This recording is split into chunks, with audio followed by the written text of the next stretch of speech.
नमस्कार. आजच्या या विश्लेषणात आपण एका अत्यंत महत्त्वाच्या आणि रंजक विषयावर प्रकाश टाकणार आहोत.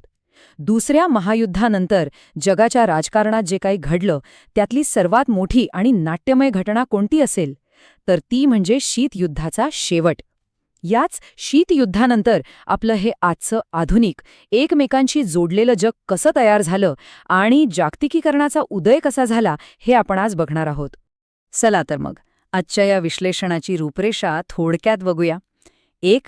शीतयुद्धाचा शेवट. 2. बदलती जागतिक व्यवस्था. 3. नव्या प्रश्नांचा उदय. 4.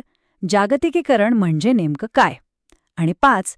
या जागतिकीकरणाचा झालेला परिणाम. सुरुवात करूया पहिल्या भागापासून, शीतयुद्धाचा शेवट. खऱ्या अर्थानेच ही एक ऐतिहासिक घटना होती. आपल्याला माहितीच असेल, सोव्हिएट रशियाचं जेव्हा विघटन झालं तेव्हा त्याबरोबरच हे अनेक दशकांचं शीतयुद्धही संपलं. विचार करा, एकेकाळची इतकी बलाढ्य महासत्ता, तिचं असं अचानक कोसळणं ही काही साधी गोष्ट नव्हती.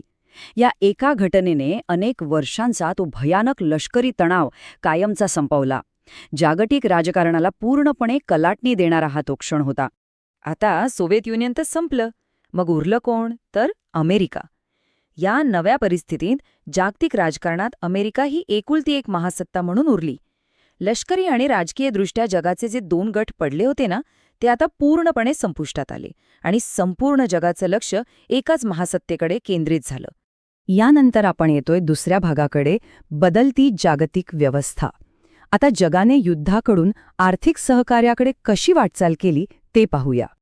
वैचारिक पातळीवर झालेला हा बदल खरोखरच खूप रंजक आहे बरं का. आधी कसं होतं, आपल्या विरोधातल्या एखाद्या देशाला थेट शत्रुराष्ट्र म्हटलं जायचं.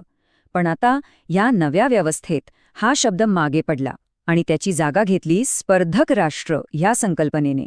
म्हणजे बघा, आपण आता लष्करी शत्रू नाही तर नुसते आर्थिक स्पर्धक आहोत. विचार करण्याच्या पद्धतीतला हा केवढा मोठा आणि सकारात्मक बदल होता. आणि फक्त शब्दांतच नाही तर कृतीतही बदल झाला. परराष्ट्र धोरणाचा प्राधान्यक्रमच बदलला. सर्वच देशांनी दुसऱ्या राष्ट्रांना फक्त आर्थिक मदत देण्याची कल्पना सोडून दिली आणि त्याऐवजी आर्थिक संबंध प्रस्थापित करण्यावर जास्त भर दिला. म्हणजे काय तर नुसती मदत करण्यापेक्षा दोघांच्याही फायद्याचे व्यापारी संबंध कसे जोडता येतील याकडे लक्ष दिलं गेलं. यामुळे जागतिक व्यापाराला एकदम चालना मिळाली. पण जसं जग बदलत होतं तसे प्रश्नही बदलत होते. भाग 3. नव्या प्रश्नांचा उदय. आता धोके फक्त लष्करी राहिले नव्हते.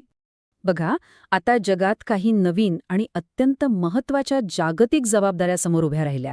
पर्यावरण रक्षण, मानवी हक्कांची जोपासना, स्त्री-पुरुष समानता आणि नैसर्गिक आपत्तींचं व्यवस्थापन. हे प्रश्न आता फक्त कुठल्या एका देशाच्या सीमेपुरते मर्यादित राहिले नाहीत, ते संपूर्ण जगाचे प्रश्न बनले. आणि म्हणूनच जागतिक शांतता आणि सुरक्षितता टिकवण्यासाठी संयुक्त राष्ट्रांना म्हणजेच युनायटेड नेशन्सला आता अधिक ठोस आणि एकत्रित प्रयत्न करणं भाग पडलं. आता आपण या मूळ स्रोतावर एक नजर टाकूया. शीतयुद्धानंतरचे जग आणि जागतिकीकरण या विषयांची जी चर्चा आपण करतोय ती याच पाठावर आधारित आहे. आत्तापर्यंत आपण जी पार्श्वभूमी पाहिली ती सर्व याच अधिकृत मजकुरातून घेतलेली आहे. आता इथून पुढे आपण या जागतिकीकरण नावाच्या मूळ संकल्पनेच्या अगदी खोलात शिरणार आहोत. तर मग वळूया चौथ्या भागाकडे.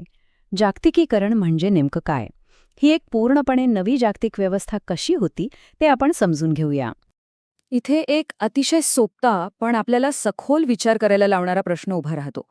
जागतिकीकरण म्हणजे नक्की काय. जेव्हा देशांच्या सीमांचं ते जुनं पारंपरिक महत्त्व हळूहळू कमी होतं तेव्हा नेमकं काय घडतं.